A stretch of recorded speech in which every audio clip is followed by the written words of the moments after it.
Hey guys, I just was inspired to do a short video. Well, I say short, it always ends up longer than I think. But what is the optimal glucose range when you get your labs back from your doctor? If you're doing an annual checkup, we should do this testing twice a year or more. Quarterly would be great. But what is your optimal range? Note when you do lab testing, your blood chemistry with your doctor, the ranges will be normal. Normal means based on unhealthy people. In functional medicine, as an FDN practitioner, I do blood chemistry analysis and functional lab testing and more of a health investigator approach that we put the missing pieces of the puzzle together and look at what's optimal, what does it mean as a clue if it's below optimal or above optimal. Now, Levels has amazing blog. So I wanted to share this blog post from levels.com on metabolic insight. So proposed optimal glucose ranges on this blog say fasting glucose should be 72 to 85. In FDN, our range says 70 to 90. So this is optimal based on Levels team research. Fasting glucose, 72 to 85. Now, pre-meal, your baseline glucose, 72 to 90. Pre-meal glucose peak, increase from pre-meal levels should be under 110 with 30 increase of 30. So standard range of normal is 140. What I've learned on Levels, looking at their advisors average, you don't want to go over 120 to 130 post meal. So that's pre-meal. And then you can see here, mean 24-hour glucose, 79 to 100. And recommended in-app range for Levels is 72 to 110. But the doctor's ranges that you'll get from their labs, 89, 104, 70 to 140. That's insane. So we're misdiagnosing, doctors are misdiagnosing. Practitioners don't diagnose what is optimal. If you want to avoid type 2 diabetes prevention, we want to look at insulin, prediabetes, insulin resistance, looking at our glucose and our insulin levels. Looking at a CGM, it's a good investment in your health. Looking at your future self, 72 to 85 fasting glucose goal. You can do pricking your finger, which I'll do a demo video on that with a new company I'm working with, Fora. Glucose, ketones, they actually have cholesterol and lactate measurements that we'll do. But Levels blog says men whose fasting blood glucose greater than 85 had higher mortality rate from cardiovascular disease in men with blood sugars less than 85. Now, that should say in the optimal range, because I always think people think lower is better. There is an optimal range. Too low of blood sugar is not good either, obviously. So check out this blog. It's very informative. Pre-meal baseline, glucose goals, post-meal kind of goes into all that. So the top page was a good chart. How can you use a CGM to help maintain optimal glucose levels? Good information here. You learn about yourself. How do you respond, not just to the food you eat, individual foods, meals, but also stress and exercise. But how you deal with stress, manage stress, you might notice when you're wearing a glucose monitor, your glucose goes up when you're panicking, when you're anxious, when you are running from that perceived threat as an invisible lion. Maybe you're driving in a car in traffic and you're late for an appointment. That raises my glucose. So stress will raise your blood sugar. Now, how can you use a CGM? Lots of more information here. How to use it. I use Levels or NutriSense, and there's other companies that you can just go direct and use a free Libra or Dexcom is another one. They all seem to be here in San Diego area. Why does it matter if abnormal glucose levels? Why should you pay attention? We want to look at these red flags. Something is off. What's not working at optimal level? Course correct before it becomes a problem. That's why we want to get functional lab testing, blood chemistry panel from your doctor at least twice a year. Look at insulin, which the blood chemistry panels do not include. Look at CRP, vitamin D, all these different levels that are good clues to your health to be fit and healthy from the inside out as you age. Now, if hyperglycemia refers to elevated blood glucose levels because the body cannot remove glucose from the blood for many reasons. It could be elevated glucose levels from damaged blood vessels and nerves over time, can lead to problems in eyes and even vision loss, kidney issues, heart, numbness in hands and feet. Very high levels can lead to eventually death. So obviously that's not what we want. So people with fasting glucose levels higher than 100 have impaired glucose tolerance and should speak with their healthcare providers. It is something we want to avoid, and so we want to measure so we can manage it.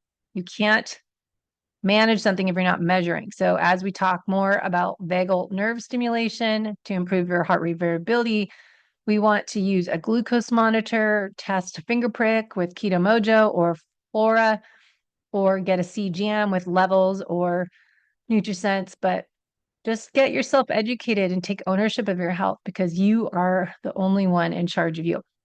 Now, more information goes down in here, but just read this article, really good. Another good one I found from Levels.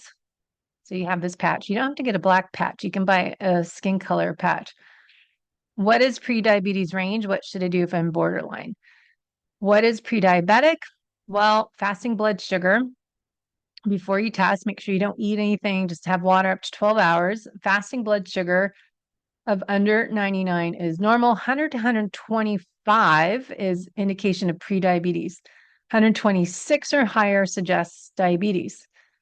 Looking at an A1C, so that's the hemoglobin proteins, your red blood cells is RBC, are coated with sugars. How much glucose is stuck to your cells? The best analogy I heard of this is in my nutritional therapy program when your cells are similar to a jar of jam, and that jam gets stuck on the outside rim. That stickiness, that's glycation, and that's what's happening to your cells. So the average blood sugar levels over the past 3 months is what A1C is. Some people say it's more the last month, not necessarily 90 days. And A1C below 5.5 is what we look at, but this is 5.7. 5.7 is 6.4. Wait, I can't read this. Let me say this, highlight. 5.7 to 6.4% means pre-diabetes. 6.5% or higher indicates diabetes. So at Levels, they looked at A1C 4.5 to 4.8, 5.2. You know, you're more looking at those red flags if it's creeping up. So if you have gradual increase in that. So check that out. Glucose tolerance test is another thing some companies do. And then what I liked about this article is what to do about it, right? So ideally work with a practitioner, someone as myself, someone that works on the holistic approach that's not just going to give you supplements. Yes, there's a type of berberine that Sean Wells talks about that really makes an impact. I love that gluco advantage. But looking at lifestyle habits, and that's what I wanted to share with this blog. So blood sugar is only part of the picture. It's important to pay attention to risk factors, being overweight or obese, age 45 or older, and that's most of us. Cardiovascular risk disease is high blood pressure, low HDL. If you're sedentary, so you're not exercising, so active less than 3 times a week is actually sedentary. Wow, that's a lot of people. So family history, a parent or sibling with type 2 diabetes. Now, my genetic reports say I'm prone to type 2 diabetes. No one in my immediate family we know of had type 2 diabetes. I have a strong feeling that when my dad passed away, if the doctors would ever test his insulin, I'm sure it was elevated. And I feel that he was probably pre-diabetic because he was having kidney issues. And the doctors just treated the kidney issues with kidney dialysis and not solving the problem of why are his kidneys not working, which really pisses me off. So also PCOS is huge. I keep looking for companies on LinkedIn, and a lot of people are specializing their business in resolving PCOS, which is related to insulin resistance. And then ethnic groups, and to look out for that too. High blood sugar. So what can you do if you're at risk? What are the action items? So this research led to the development of a national lifestyle change program available, and you can look at these below. There's a cost, but look at these healthy habits you can do to curb your own prediabetes risk, and some are backed by solid evidence. So this is what I want to get to. Aerobic exercise. We know that, right? Hopefully you do. Physical activity as brisk walking, 30 minutes a day, 5 days a week. Moderate physical activity means you're working hard enough to raise your heart rate. So like zone 1, zone 2, or higher. Bicycling, flat terrain, playing pickleball. Everyone plays pickleball. Now, research also shows the timing of exercise can make a difference. This is a big thing we've been talking about a lot, and you'll hear people on social media. In 2022, study of middle-aged overweight adults. Note the studies, if they're done on rodents, we're not mice. So I always check out who was this study done on? What were their genders? And what were the ages? How long was this study? How did they report any of the data? Because if it's a food recall diet program, it's not very effective. If it's done on rodents, I don't really think much of it. But until we can correlate it with a human study and multiple studies, we want to look at that. Okay, so overweight adults found that those who exercise in the afternoon or evening are up to 25% less likely to have insulin resistance. Our body's muscular system and oxidative systems peak in the late afternoon. So being active during this period may elicit greater metabolic response than earlier in the day. So to me, that means move more throughout the day. Move more after you exercise. That doesn't mean you work out in the morning, you're sedentary the rest of the day. It doesn't mean I'm going to do my zone 2 workout or sprint intervals in the afternoon, because that doesn't really work for me. Swimming at lunchtime does, but 2 o'clock, I'm in the middle of my workday. So moderate physical activity is brisk walking, say 30 minutes a day, 5 days a week. If we can work on moving more in the afternoon or evening at 5 o'clock, it means get out and go for a walk. As I've said for years since the pandemic, meal times don't mean eat, it means move. So eat when you're hungry, not by the time of day.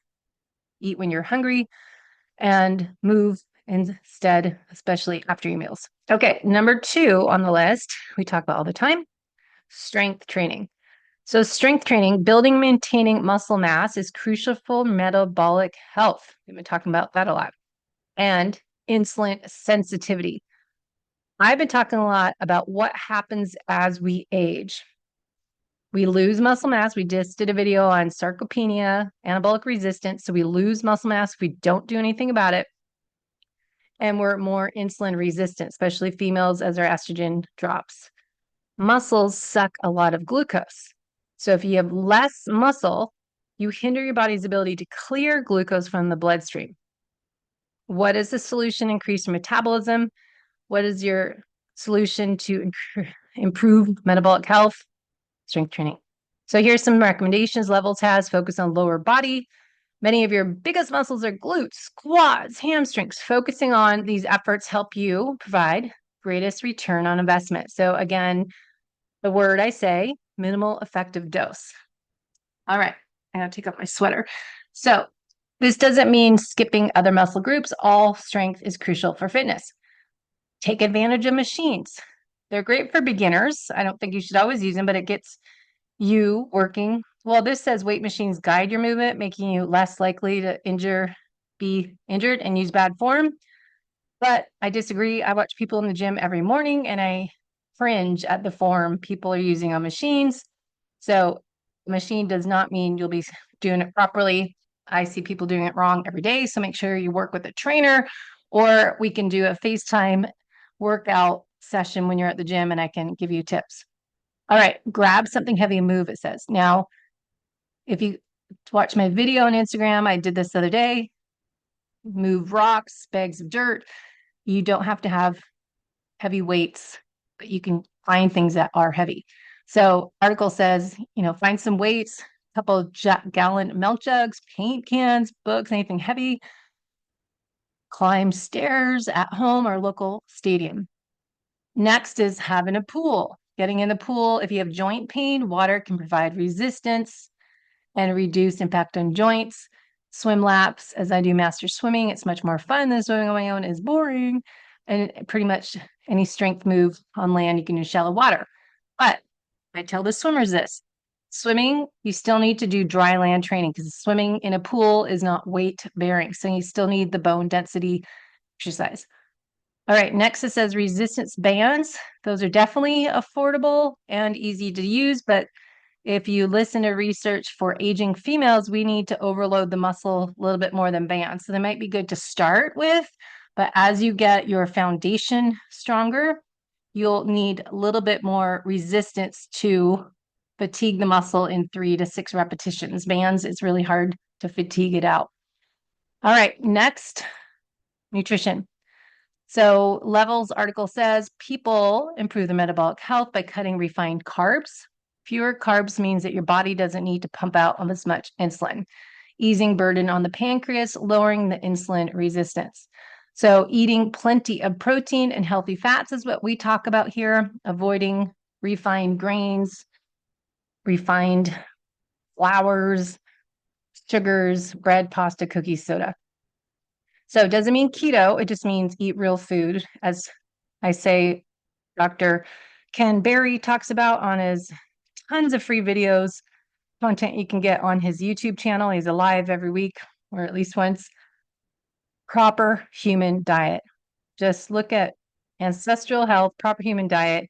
Doesn't have refined carbs and packaged foods and all the crap in the grocery store. It comes from Mother Earth. So looking at next one, weight loss, excess weight contributes to insulin resistance. So if you are struggling with weight, working on moving more, working on nutrient timing, time restricted feeding. So you're eating in a 12-hour window, fasting, not eating in a 12-hour window or more once you're metabolically healthy.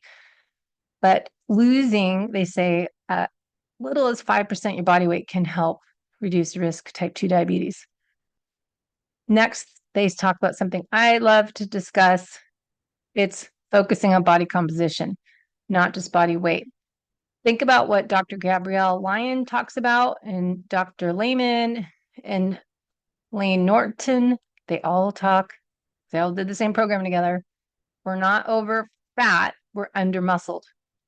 How do you improve your metabolism? You know this now, protein and lifting weights. How do you help lower your blood sugar? Move more, change what you're eating. So a lot of this, we want to start with the free stuff, movement, right? It doesn't cost anything to move. So move more and find how you can do strength training. The gym I joined, Choose Fitness in North San Diego, I pay $9.99 a month. That's $10. So tell me you can't budget to save money to go to gym and create a routine. Consistency is the key. The sign I saw today on the screen when I left the gym, it said, change is not instant. And Neil said, funny joke, that coffee, I could add on saying coffee is instant, but change is not. So there's instant coffee, not instant change. Now, other thing I heard at the gym today, two older guys chatting at the machine saying about the assisted pull-ups, how things are easier when you're younger. It gets harder as you get older. And things aren't the way they used to be. Yes, that's true. But that's also a pet peeve of mine that we need to look at how we are fueling, how we are training, and our lifestyle habits. Don't blame the aging process. You need to adjust how you do everything to get the results you're looking for. Anabolic resistance, insulin resistance. We have lower hormones as we get older. So listen to all the other videos and hopefully, work with a coach or practitioner, and I can help you as well, but just figuring out what works best for you. You just might need a reset to get the results you want. So doing an assessment, I do 2 coaching sessions, intro package of let's look at what you're doing now. Let's do a nutritional therapy analysis. Let's do a 5-day food and mood log, and I'll analyze everything, and we'll do 2 coaching calls to go over everything in the first meeting, and then second is going to go over questions and discoveries and what you have questions on. So that's my assessment package. Now, anyways, you can look at these great articles. This is from Dr. Rich Joseph, Stanford trained physician, chief medical officer at Restore Hyper Wellness. Lots of good information on Levels blogs. So you can click on these links and you'll see lots of more information. Now, Levels is one company. There's also, as I said, NutriSense. I find Levels blogs are just such a good resource. I do, as you know, metabolic testing. So you can use Lumen as a day-to-day test. That's over here. Let's move this screen. Now, Lumen is something you can do. I do think you should do a Pinoy resting metabolism test with someone as myself. You can use my code on Lumen and get this on sale even more using Coach Debbie Potts, but they're $199 and you're going to have the benefit of learning, are you metabolically flexible? So metabolic flexibility, as you probably know, the ability of the body to switch back and forth between fat and carbohydrates based on the availability. Using a Lumen is something you use day to day to help adjust your body's needs and your nutrition based on your exercise, your activity level. And the result, it will help correlate the data with our findings on your resting metabolism test, which is the same measurement. They're looking at your carbon dioxide, so what you're exhaling. The RER, respiratory exchange ratio, determines when we do your breath analysis test, which is Pinoy breath analysis, is what we're really doing to measure your metabolism, how much calories you're burning at rest, but how much fat to carbohydrates. RER, respiratory exchange ratio. So 0.85 ratio number means it's 50-50. If you're burning 0.70, that's mostly all fat. If you're burning 1.0, all carbohydrate. So 0.85 is 50-50. When you're doing a Lumen, I've done some videos on that. It will tell you if you do a breath test, you breathe in, hold, and then you exhale, and it will tell you if you're a 1 to 5. So you'll learn if you are burning fat or carbohydrates at what level.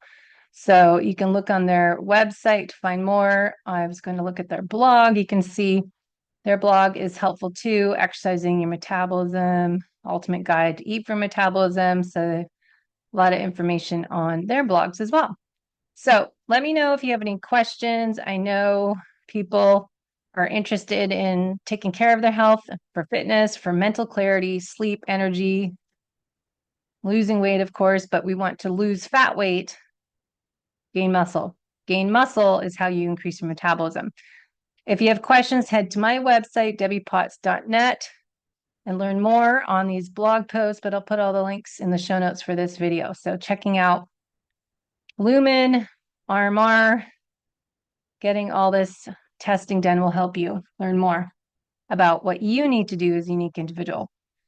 All right, guys, what questions do you have for me? Let me know next time. Enjoy your day.